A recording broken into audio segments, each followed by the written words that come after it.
Let's go watch it in 2D. No, let's go watch it in 3D. But if we watch it in 3D, then is it worth the cost? Hello, hello, hello. This is Adolf. I have with me Miles. Miles, we actually did an interview with about a year ago. So what's new? Yeah, been a while. Well, we've continued to make a 3DS game. A lot has happened in my personal life and in my partner's life as well. We've had people come and go on our team, but we've essentially just kept to trying to make this 3DS game a different one, as we'll talk about. But as just continuing to make that our business objective to make a game for 3DS. Okay, remind our listeners who may have who you are. Sure.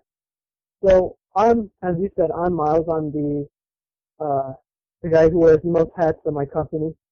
We are a small indie development company who makes games for niche audiences. And right now, as has been the case about a year ago when you interviewed me, we are trying to make, or I should say, continuing to make games for the 3DS, with the hope that it delights the small but passionate audience that still remains there. We are known just for our passion for making games for a very specific audience and for having a deep focus on what we want to make and making games that we know that people will appreciate.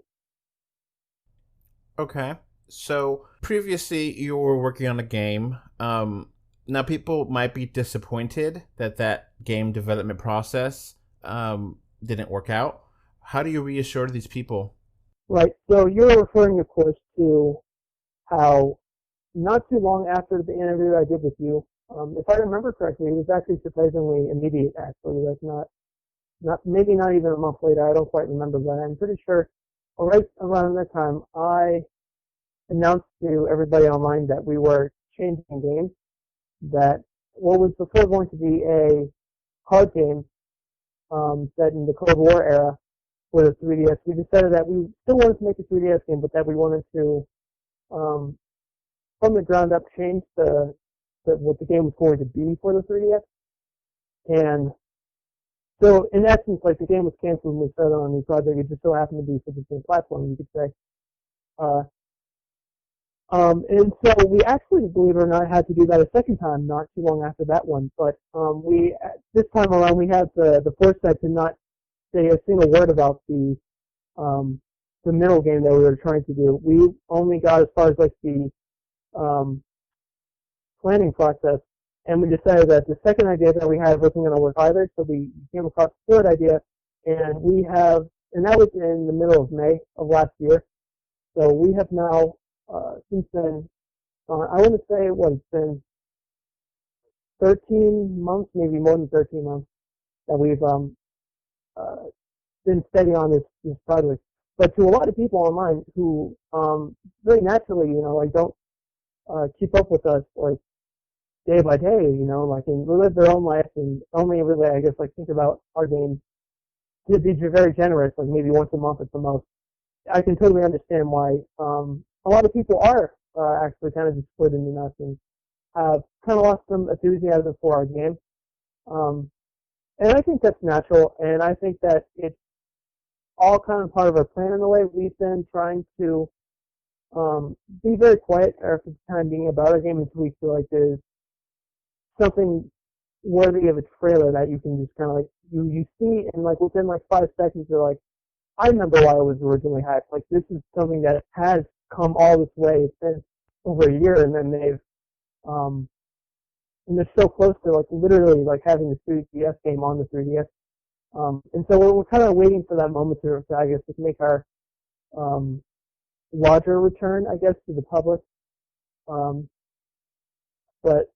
for the people who are disappointed, I guess I would reassure you by saying that, like, if you were to give us the benefit of the doubt. You can be mad at us if you want. I can understand that, but like if you were to stick around, I guess, and see what the trailer for the game is, and maybe even once every 2 months, like check the 3DS eShop if that's all you want to do. You might see our game might eventually come out there, and it might surprise you with how good it is. Now, I had some experience with coding back in high school days with C++, and I got frustrated and gave up. So I understand to a degree, not to the same degree as you, but to a degree that it's really hard work to make a game. Yeah. And, I make a lot of Mario Maker 2 levels, and for me, I feel like I could never finish it. Like, I always, play it and play it and play it and spend, 50 hours on one level, and then it's all right, and then another mistake. Oh, I changed this. Oh, I changed that. So I understand. And, being a podcaster, sometimes with the art of doing, or the work of doing art, you have to just kind of understand some things are lost. You have to just move on. And some things, you have to, it's good enough, and you just move on. I forget who said it, a quote, but, it's basically that, where art is good enough and you just have to move on, because the painting or the music, it could always be a little bit better. So I understand. True. Very true. So what difficulties have you had developing for the new 3DS? How have you overcome them? If you don't mind, I'd also like to comment very briefly on some of the things you just said. Okay.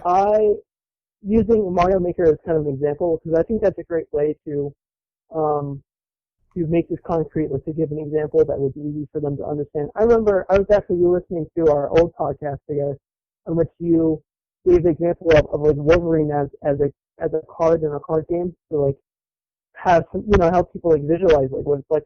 So I've made Mario Maker and Mario Maker 2 levels with my friends before, because unfortunately I don't have the money to have my own Switch and my own copies of the game. I would legitimately love that game. That would be one of the first purchases I would make if I got a Switch.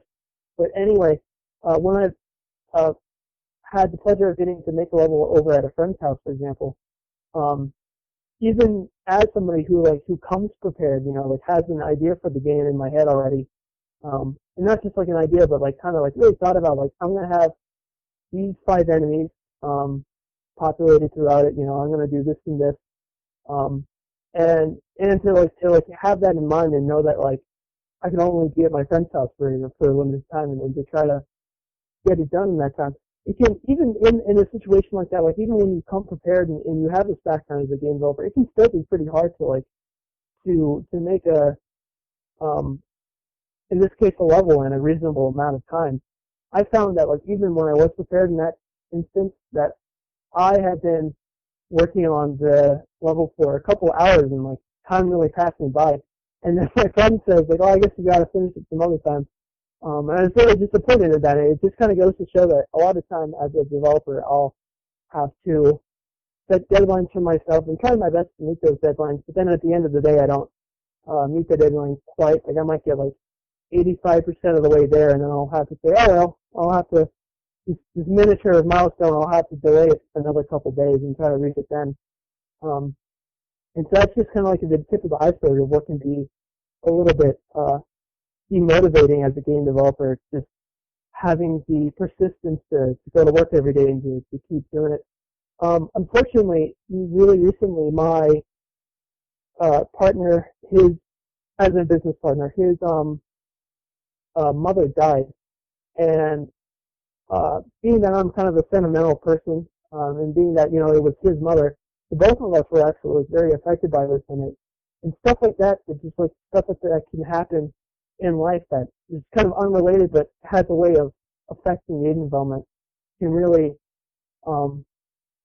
drag you down and make you kind of struggle with these things. And so that's just kind of just everyday, just ordinary game development can have these sort of things. And for whatever reason, it seems like these are just really tough times in our personal lives and just around the world. And so that can be really hard, especially when we don't have the budget and we don't have fan support yet.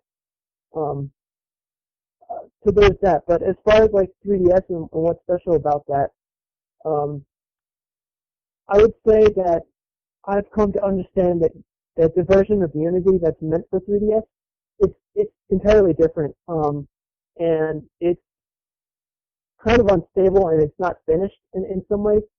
So every once in a while, I'll have to talk to somebody at Nintendo to like ask them to, on my behalf, talk to somebody at Unity and to try to like make an update for the Unity engine so that we can do a basic thing in our game. So I find these days I find that to be like really difficult. Is limitations outside of my control, and then having to cross my fingers and hope that other people can pull through. Because like 3DS development, to my surprise, is actually kind of a bit what's the word I'm thinking of? Not quite unprofessional, but like very like haphazardly put together, I guess. And it's almost kind of a miracle that this works at all. And it's I think it builds character, I guess, to deal with a very unusual and difficult way to make a game. I would say that the 3 has unique design elements, like the screen is small, so you have to account for that. There's 2 screens, so you gotta think of how to best make use of them, that sort of thing. Now, one thing you mentioned about outside of your control, we're currently recording this in June of 2020, and COVID-19 pandemic has gripped the world. How has that changed your work? This is an interesting question for me in particular, because in a lot of ways it hasn't affected me, but in a lot of indirect ways it has. I perhaps even on some days had it better because of which, and I know it sounds really awful, but it's kind of the truth. There's been some days when, because I've always worked from home, it made it so that I would have slightly more time than I normally would to work towards making my game with, my partner and whoever else was hired at the time. I can call myself very, very lucky that I've been able to stay the course. But in broader ways, the virus has like affected morale, of course, because I haven't been able to leave my house pretty much. Like, well, what has happened is that we would send out like a family member to do it for us. So in a lot of ways, like for my life as much as for a lot of people's, my life has kind of been reduced in a lot of ways.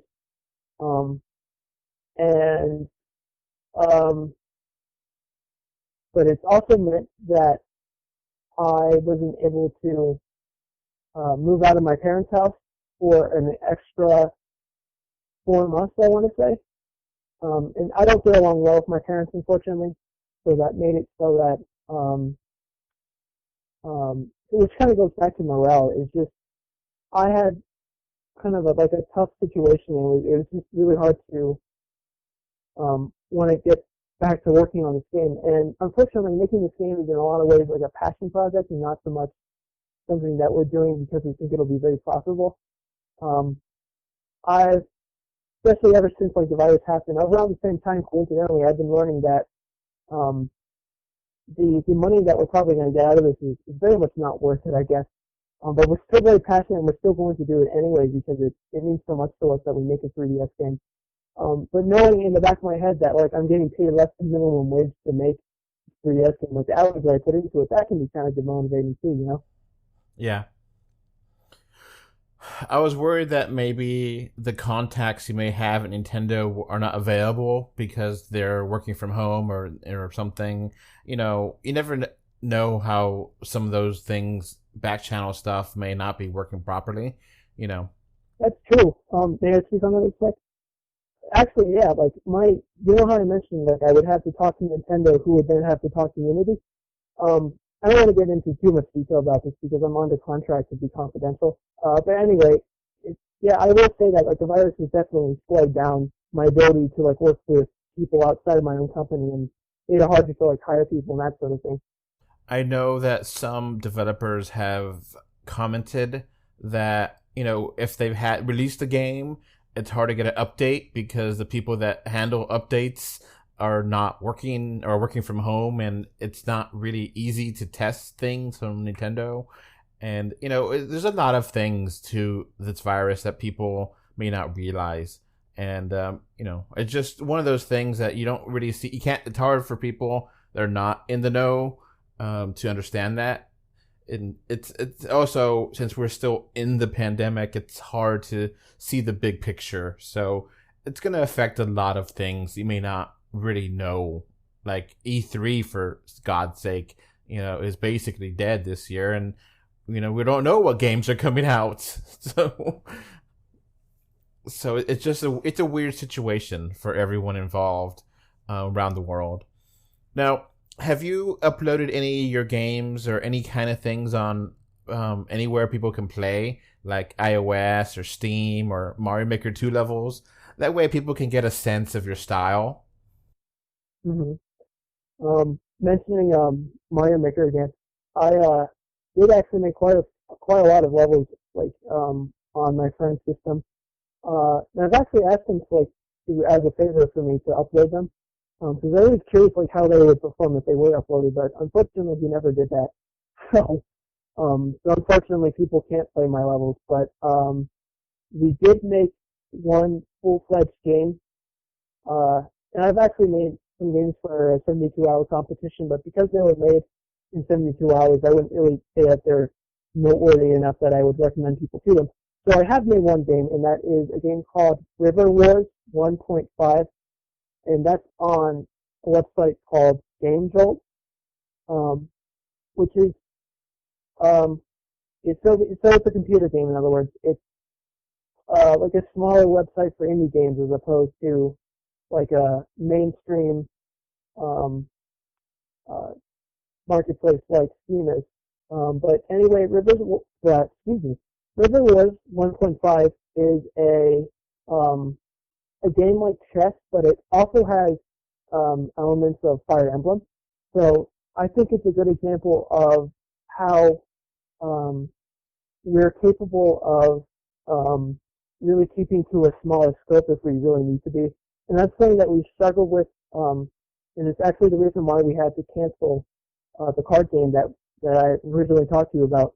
But in contrast to the fact that we sometimes very much struggle with making a game the right size for what we're capable of doing, I think River Wars kind of shows that what our mentality is now these days, that we've kind of returned to being able to have really good control over making a game that's within our means. And River Wars was a humble and small game that I think is nevertheless really fun in the right context. So being that it's a lot like chess, it's a two-player game. It's not something you can play alone.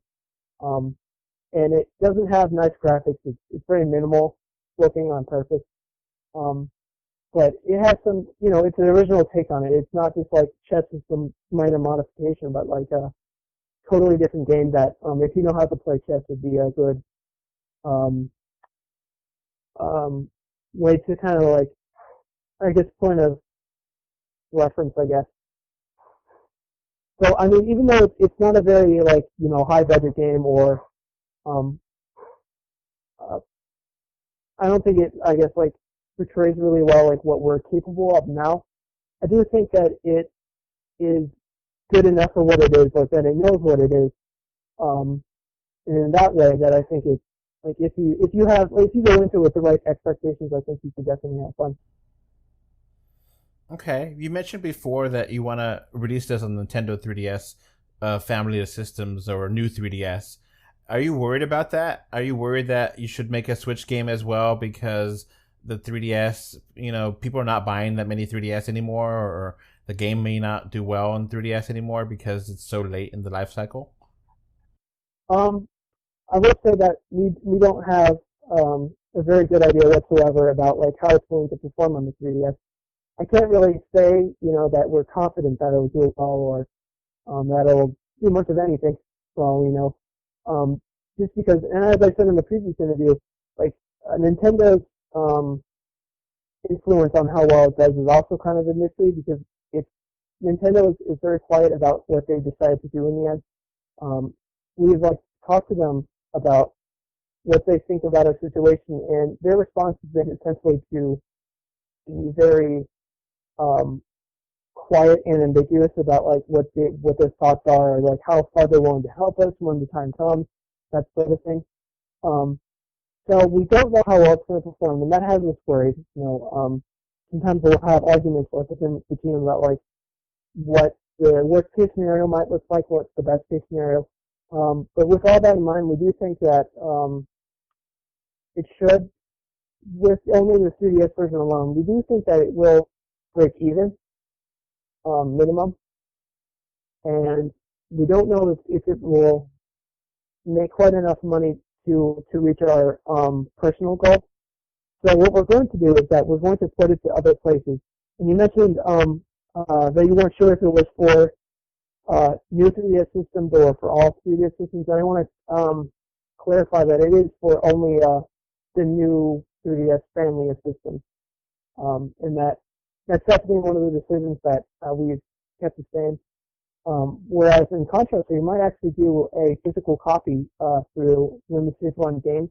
We're in conversation with them right now about like whether or not they want to publish our games as cartridges, because they announced just recently that they were thinking of taking eShop 3DS games and making them physical, which is really exciting. We're hopeful that that works out for the better, but we really don't know at this point. So we're thinking that, especially once we know how well the 3DS port does, so it will be some time before we decide what to do. But we're most likely going to put it to, we're most likely going to port it to several different places. Okay. So currently you have a YouTube channel and a Patreon channel. What interesting, fun stuff can people see on those channels now? So we are essentially keeping the lights on for our Patreon. If you go to it, you would see that, I'm talking to the audience right now. If you were to go to our Patreon, you would see that there's a message like front and center that says that we are no longer asking for money and that we don't need the money as much as we thought that we did. And we made this post right around the time that we decided to change projects.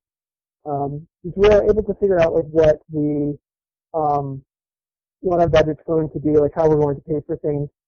And we realized that $13 enough for that. We actually didn't really need Patreon. And we since then have gotten along fine, which is really nice. But it is still there because even though we don't technically need the money, to finance things, we are nevertheless not going to be paid even minimum wage. And in a day and age when people love to do passion projects like this, and especially in the game development industry, like people are so very passionate about this, and that it's very easy for new people to the industry to be taken advantage of and to be paid very little for their very hard work. And I'm not talking about myself right now, but just people in general, like a lot of young people entering like the job market these days, work really, really hard and are really, really passionate about things and have their heart in the right place, but they don't get paid much for it. And for this reason, basically, like that, if I would boldly say that I think it would be a kind thing to do, and perhaps even the right thing to do, to consider donating money to us, knowing that the money will go towards, like paying us to finance our own life, to like, make enough money that I can get an apartment of my own, that I can, using my own income, like feed myself and that sort of thing. And it's not that like I'm homeless or that I can't feed myself, but that to be still living in my parents' house in my 20s is kind of sad, I guess.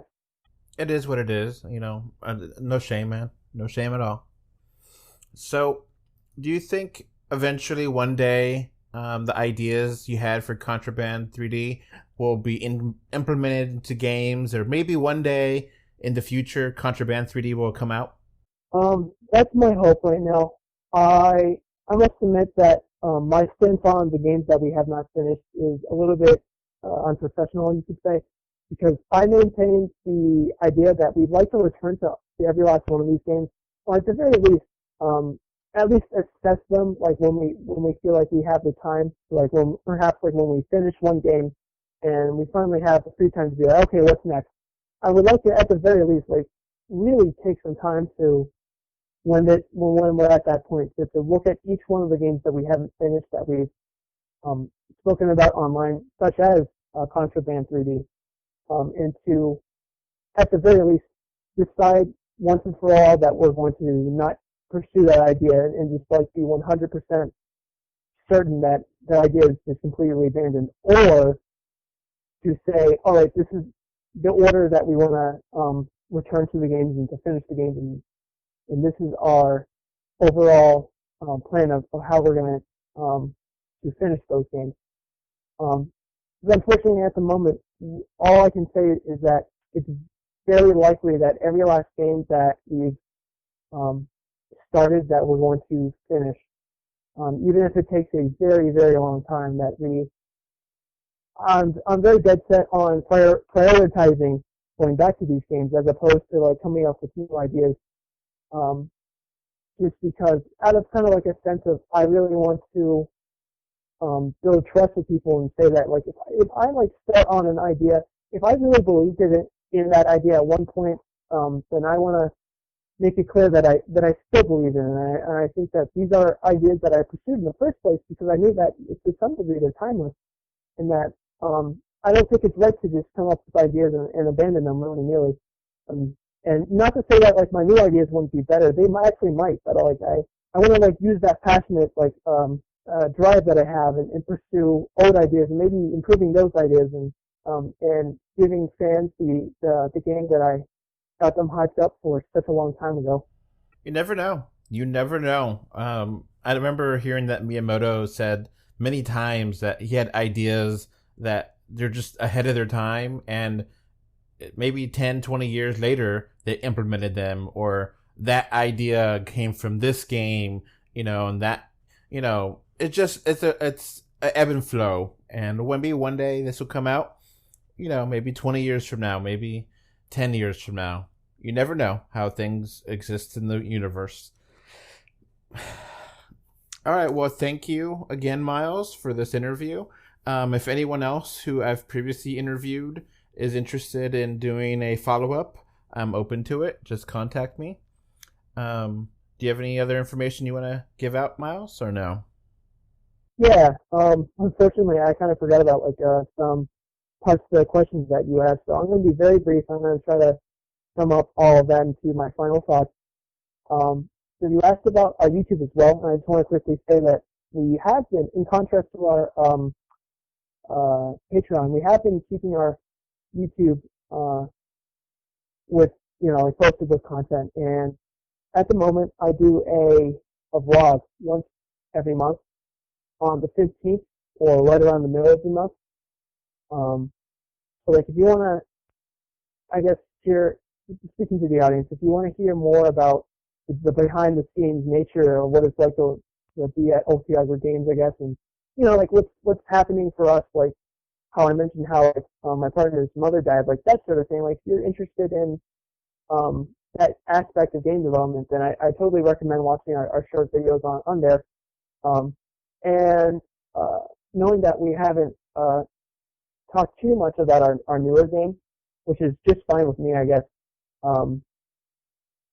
I wanted to say that Adolf and I have been talking about the possibility of doing a third interview, and if that does happen, I do hope that we get to, at that time, I'm hopeful that the game will be so close to release that I'll be able to talk very accurately about like what the game is and like what it's going to have, and I'll be more willing to, I guess, hype everybody up for it because I'll know that it'll be so close to release. I look forward to that. I hope it does end up happening. It's been great talking with you. Thank you. The third interview, we'll see. I'm not trying to shoot it down right now. It's just it's been really hard this year to do 3D or 2D.com, and for me, it's so few 3D movies to talk about, and so few stuff going on. We'll see. I want to keep doing this for a little while more, but I don't know if I'll be here for another year or two, but I'll try, and we'll keep on. We'll be open to more things as things progress. I'm not saying no. I'm not saying yes. It's just you never know. Things change. I mean, a year ago, I never would have predicted pandemic hitting the world. Yeah.